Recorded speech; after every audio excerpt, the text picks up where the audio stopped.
ક્યારે પણ ટેસ્ટ ન ભૂલાય તેવા આજે આપણે બનાવીશું ટેસ્ટી એવા બટાકાવડા। તો ફ્રેન્ડ્સ, કેમ છો બધા? તમારું ખૂબ ખૂબ સ્વાગત છે મારા ચેનલ બીનાસ ક્રિએશન ગુજરાતીમાં। હું છું બીના અને આજે હું તમારા સાથે શેર કરીશ ઇન્સ્ટન્ટ બની જતા બટાકાવડા। તો ચાલો ફ્રેન્ડ્સ, બનાવવાનું શરૂ કરીએ। તો બટાકાવડા બનાવવા માટે સૌ પ્રથમ તો આપણે અહીં બેટર બનાવી લઈશું। તો બેટરને તમે થોડી વાર રાખશો એટલે એકદમ સરસ એવા બટાકાવાળા ઉતરશે। તો બેટર બનાવવા માટે મેં અહીં ગાય છાપ બેસન લીધું છે, લગભગ 1.5 કપ જેટલું બેસન લીધું છે। તમે તમારી ક્વોન્ટિટી હિસાબે લઈ શકો છો। પછી આપણે અહીં સ્વાદ પ્રમાણે મીઠું, થોડી અમથી હળદર ઉમેરીને આપણે પાણી ઉમેરવાનું છે। પછી તેનું એકદમ ઘાટું બેટર રેડી કરી લેવાનું છે।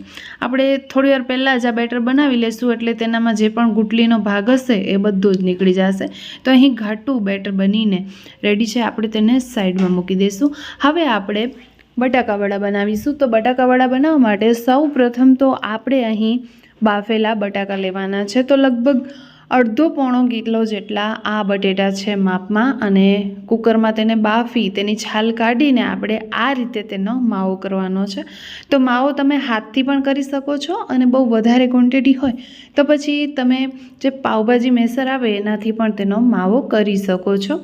અને આ ટાઈપના ભોરકણા બટેટા હોય એવા જ લેવાના છે। બહુ ચીકાસવાળા બટેટા હશે તો એ બટેટા વડા સારા એવા નહીં બને। તો અહીં તમે જોઈ શકો છો કે વેફરના બટેટા આપણે જે યુઝમાં લેતા હોઈએ એ જ બટેટાના આજે મેં બટાકાવડા બનાવ્યા છે। હવે અહીં ફુદીનાના પાન લીધા છે, 7 થી 8 જેટલા ફુદીનાના પાન છે, તેને હું કટ કરી લઈશ ચાકુ અથવા કાતરની મદદથી। એ પણ આપણે બટેટામાં ઉમેરી દઈશું। તો અત્યારે આપણે બટાકાના માવામાં બધા જ મસાલા ઉમેરી રહ્યા છીએ। તો સૌ પ્રથમ તો આપણે અહીં ઉમેર્યો છે ફુદીનો, પછી આપણે તીખા લીલા મરચાં અને અદરક કૂટીને એડ કરી દીધા છે, લગભગ 1 ટેબલ સ્પૂન જેટલા મેં ઉમેર્યા છે। પછી આપણે સાઈડમાં અહીં થોડું એવું લસણ લઈ લેવાનું છે। તો અહીં 5 થી 7 કળી લસણની લીધી છે। તમને ન ઉમેરવું હોય તો તમે સ્કીપ કરી શકો છો, પણ આજે હું જે બટેકાવડા બનાવી રહી છું તો એ રીતે તમને બનાવવા હોય તો આ જરૂરથી ઉમેરજો। લસણ એકદમ ટેસ્ટી ચટાકેદાર બનશે। તો થોડું મીઠું ઉમેરીને આપણે અહીં લસણને કૂટી લેવાનું છે। લસણ કૂટાઈ જાય એટલે એ પણ આપણે અહીં બટાકાના માવામાં એડ કરી દઈશું।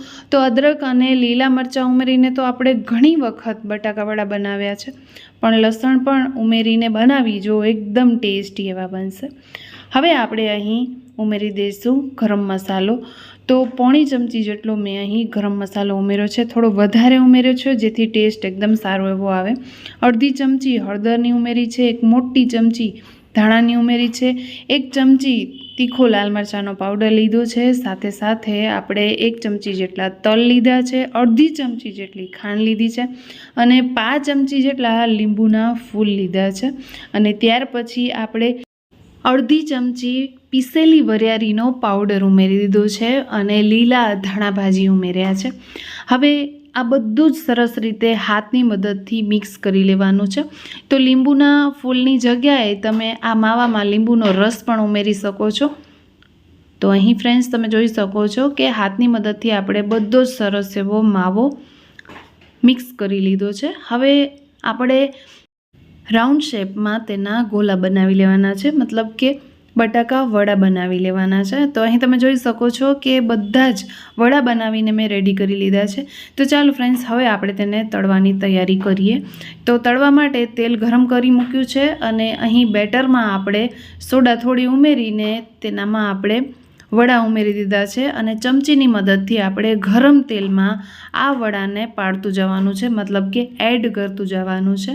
તો એકસાથે આપણે 5 થી 7 જેટલા વડા ઉમેરી દઈશું, કારણ કે તેલ આપણે અહીં વધારે લીધું છે। તો વધારે તેલ હશે તો વડા જે છે એ થોડા ક્વોન્ટિટીમાં તળાઈ જશે, અને ઓછું તેલ હશે તો ઓછા વડા ઉમેરવાના છે। હવે એક સાઈડથી બરોબર ગોલ્ડન બ્રાઉન કલર થઈ જાય એટલે આપણે તેને બહાર કાઢી લેવાના છે। અને જો ગોલ્ડન બ્રાઉન કલર ન આપવો હોય તો તમે વ્હાઇટ કલરના પણ વડા તળી શકો છો। તો ફ્રેન્ડ્સ, અહીં તમે જોઈ શકો છો કે વડા બનીને બિલકુલ રેડી છે। તો બધા જ વડા આપણે આ રીતે તળી લેવાના છે, અને એક વડો હું તમને તોડીને પણ બતાવીશ। તો ફ્રેન્ડ્સ, એકદમ ટેસ્ટી એવા બટાકા વડા બનીને બિલકુલ રેડી છે। તમે તેને લીલી ચટણી કે પછી ખજૂર આંબલીની મીઠી ચટણી સાથે સર્વ કરી શકો છો. તો ફ્રેન્ડ્સ, આજનો વિડીયો કેવો લાગ્યો છે કમેન્ટ કરવાનું બિલકુલ ના ભૂલતા. વિડીયો જરાય પણ ગમ્યો હોય ને તો પ્લીઝ એક લાઇક જરૂરથી કરજો. ચેનલ પર નવા આવ્યા છો તો સબસ્ક્રાઈબ કરીને જાજો, ફોલો કરીને જાજો અને આવા જ નવા વિડીયો જોવા માટે બાજુમાં રહેલા બેલ આઇકોનને જરૂરથી પ્રેસ કરજો. તો ફ્રેન્ડ્સ, ફરી મળીશું નવા વિડીયો સાથે, નવી રેસિપી સાથે. ત્યાં સુધી આવજો.